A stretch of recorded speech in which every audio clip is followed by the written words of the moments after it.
So if you've been listening to us for a while, you have seen us stand on our head in all kinds of different ways, presenting to you process after process to help you first be aware that you are a vibrational being, and next to help you improve your vibrational stance. Today we're going to talk to you from inside the vortex, pulling out all the stops, calling you toward who you really are, by helping you to understand that this law of attraction, who really is your friend, has amassed all kinds of wonderful things for you.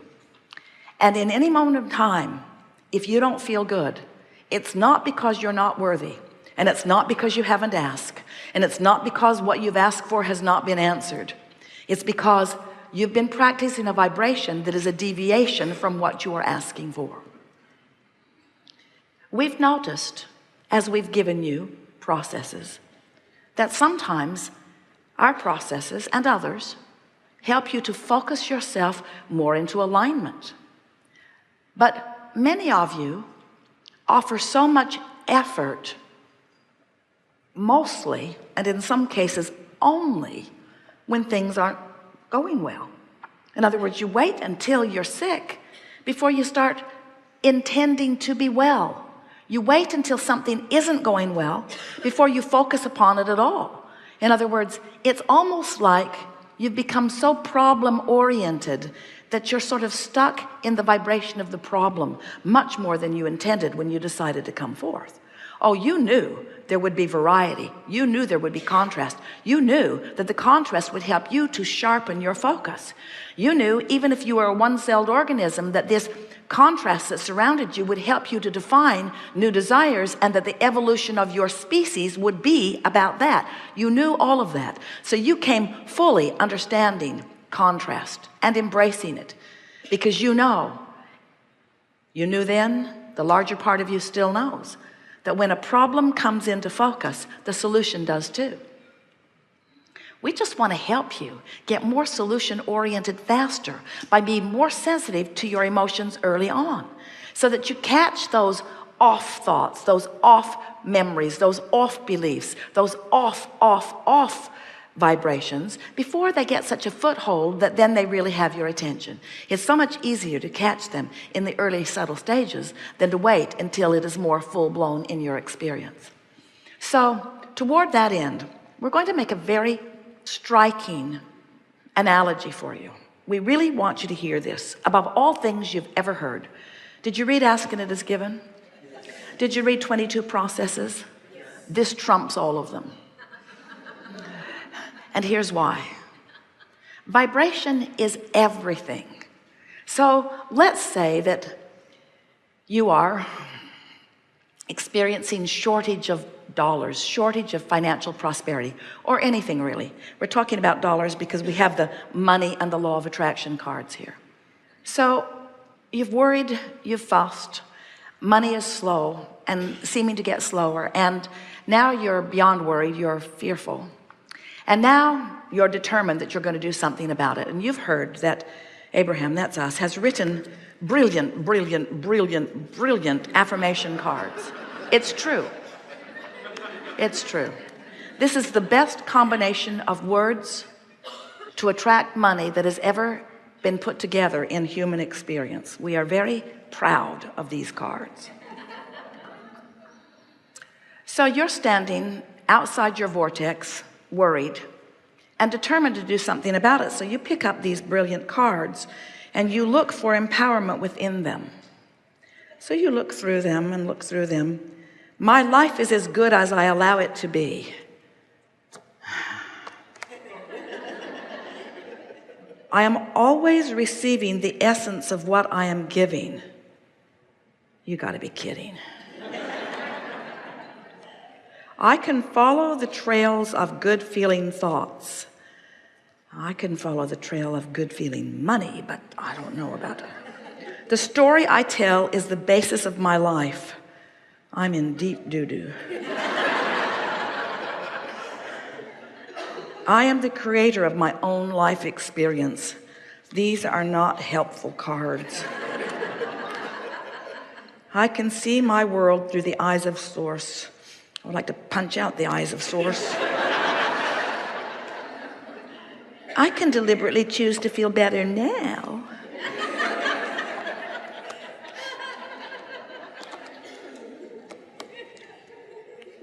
There's not one good card here. There's not one good card here. Because these cards are a vibrational match to prosperity. These cards are a vibrational match to abundance. These cards are a vibrational match to what you've put into your vortex, what's in your vortex, to the vibrational beingness that you've already created. But when you are not vibrationally there, these cards irritate you, like your friends who seem to be the law of attraction police. You know, you create your own reality.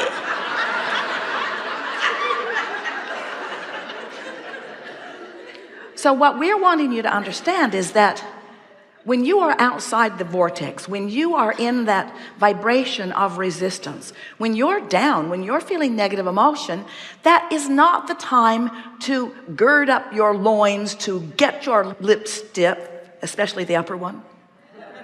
It's not the time for you to dig in and effort, because every effort that you offer backfires. It's like it just brings more of where you are. You know it. Have you ever had a disagreement with someone? You're sure you're right, they're sure they're right, you're complete opposites.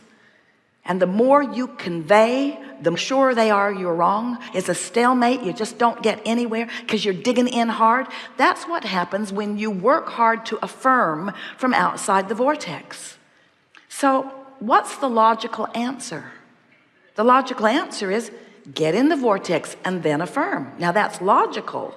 It's logical. Get in the vortex and then affirm. And some people would say, well, if I could get in the vortex, I would affirm, but how do I get in the vortex if I'm not in the vortex? And we say, first of all, what does being in the vortex mean? It means absence of resistance. There are lots of ways to get into the vortex. As soon as you wake up, jump in. First thing in the morning, it's a lot easier to be in there. If you go to bed at night worrying, you'll probably wake up worrying. So you have to get in fast. Go get a massage. Go swimming. Take a run somewhere. Meditate. You are in the vortex many times every day. You just don't stay long enough to really recognize that you're there. And often you don't stay there long enough to really milk it and shift the vibration of it. So that's what we're going to be doing here today. Now, you are a room full of rather remarkable people because, first of all, you know about this vibration stuff and you understand your emotions and you've been making decisions about feeling better. Things are moving very fast these days. The energy out here on this leading edge on planet Earth has never moved faster. There have never been more outside the vortex with stronger asking. And when more are asking, the energy moves faster, which means for those who are in the vortex, the energy lifts you, it supports you, it gives you clarity, it makes you feel wonderful, and it delivers to you over and over and over again. But for those not in the vortex, this fast-moving energy beats you up. So our encouragement during these hours that we are together is that you accept the reality of this vortex of creation. Understand that your inner being is in there as the holder, the maintainer, the placeholder of all that you've become. And if it is your powerful desire, not so much to get in the vortex, but to recognize when you are in there and then just milk it a little bit, what you will begin to do is to allow the vortex to train your frequency upward, because you cannot focus upon the problem and the solution at the same time. It's one or the other, you see. And it's so much easier to maintain the vibration of the solution once you are in the vortex. In fact, that's when all of the clarity and insight comes to you. When you're in the vortex, that's when the manifestations begin to reveal themselves to you. The reason this conversation is not very well received by a lot of people is because They are accustomed to looking at things that are manifested, and they sort them into piles of wanted and unwanted. And they're not even thinking about the pile that is amassing for them in their vortex, because they can't see it. And we understand that. You use your physical senses magnificently. You translate vibration to see what you see. You translate vibration to hear what you hear. You translate vibration to smell what you smell, and to taste what you taste, and to touch what you touch. You are translating vibration all over the place. Your emotions are your most significant translator of vibration. So while you can see what's manifested, you can't see what's in the vortex unless you're in there and have been in there long enough that you are on the vibration of what's in there. Once you spend significant time in the vibration of the vortex, what begins to happen is, in the same way you can keenly smell and keenly hear and keenly see and keenly taste and keenly feel, you can keenly know what's in the vortex. You will have the experience of sight and sound. We're not kidding you. When you are in the vortex and you spend enough time there that you acclimate to the frequency of it, the first thing that happens is ideas begin to flow to you that you weren't getting when you weren't in the vortex. Ideas, really good ideas. Impulses to do things, impulses to go there and stop there, impulses to slow down and speed up, impulses that cause you to rendezvous with other cooperative components that you have been looking for, cooperative components that you've been asking for and asking for and asking for, that the source energy has delivered and delivered and delivered and delivered, but just outside the vortex you can't see them, you can't find them, you can't know them. But inside the vortex, aha, there you are. There's an idea I can run with. And how do you know? Because it's an idea that is so compelling, wild horses would not keep you from it. Every one of you knows what we're talking about. You remember falling in love. You remember being at the right place at the right time. So now we're telling you in ways that you cannot miss. You're hearing it with your ears. You're seeing it with your eyes. You're knowing it with your belly. You know what we speak is true.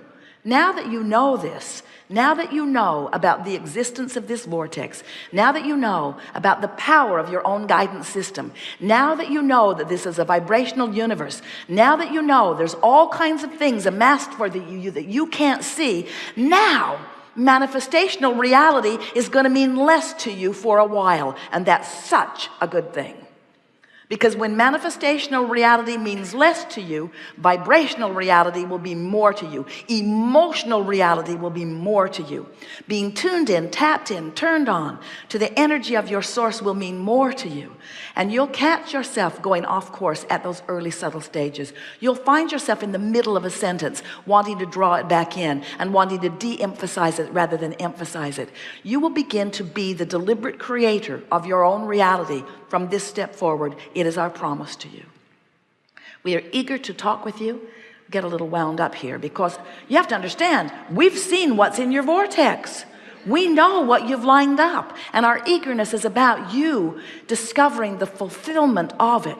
But friends, not because we're excited about the manifestation. We are, sort of. But because we are thrilled with knowing what it feels like to you to sync up, to sync up, to sync up with who you are. You came for the passion of life, not for the trucks.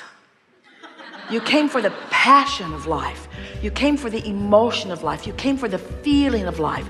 You came for that worthy, proud, good feeling of a powerful creator. That's who you are. That's why you're here.